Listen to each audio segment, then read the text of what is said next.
Décidément, la période est trouble pour le prince Harry et Meghan Markle. 4 ans après son coup d'éclat et son départ de la famille royale, le couple se retrouve désormais complètement isolé à Los Angeles, sans travail ni occupation. Harry et Meghan ne peuvent même plus compter sur leurs amis. D'ailleurs, ils ont récemment été les victimes de moqueries très assumées. Hollywood, un monde sans pitié. Même avec les anciens chouchous.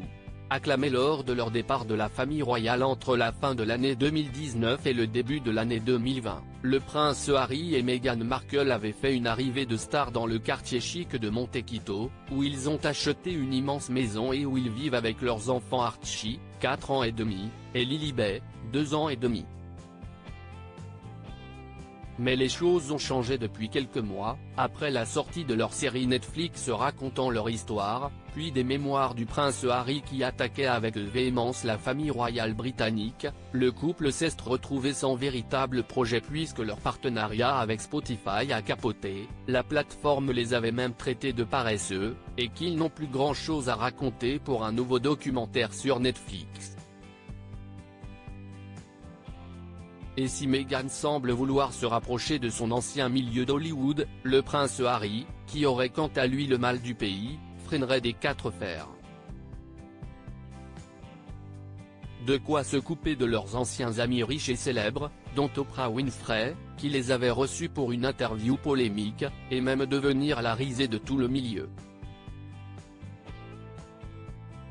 D'ailleurs, il y a peu, lors de la cérémonie des Golden Globes, le 7 janvier dernier, l'acteur Joe Coy qui officiait comme maître de cérémonie, ne s'est pas privé de se moquer légèrement du fils de Charles III. Vous avez vu Imelda Staunton, l'actrice qui incarne Elizabeth II dans la dernière saison de The Crown.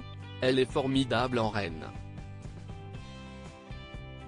À tel point que le prince Harry l'a appelé pour lui demander de l'argent, a-t-il lancé, sous les rires francs du public, dans lequel on trouvait le gratin d'Hollywood.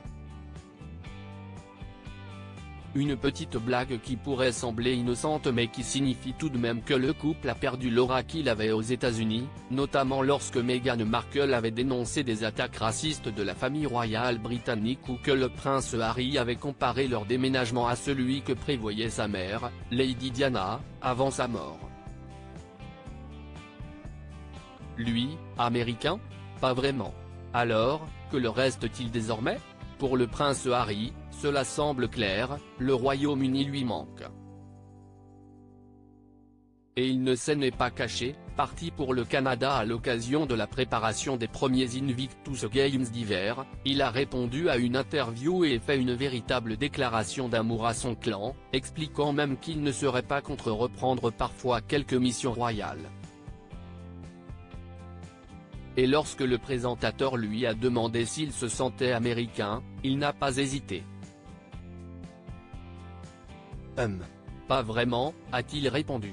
Avant d'en rajouter une couche lorsque le présentateur lui a suggéré la double nationalité, ça m'a traversé l'esprit mais ce n'est pas une priorité pour l'instant. Serait-il sur le point d'abandonner les États-Unis? Reste maintenant à convaincre Meghan Markle, ainsi que sa famille. Et le chemin est long.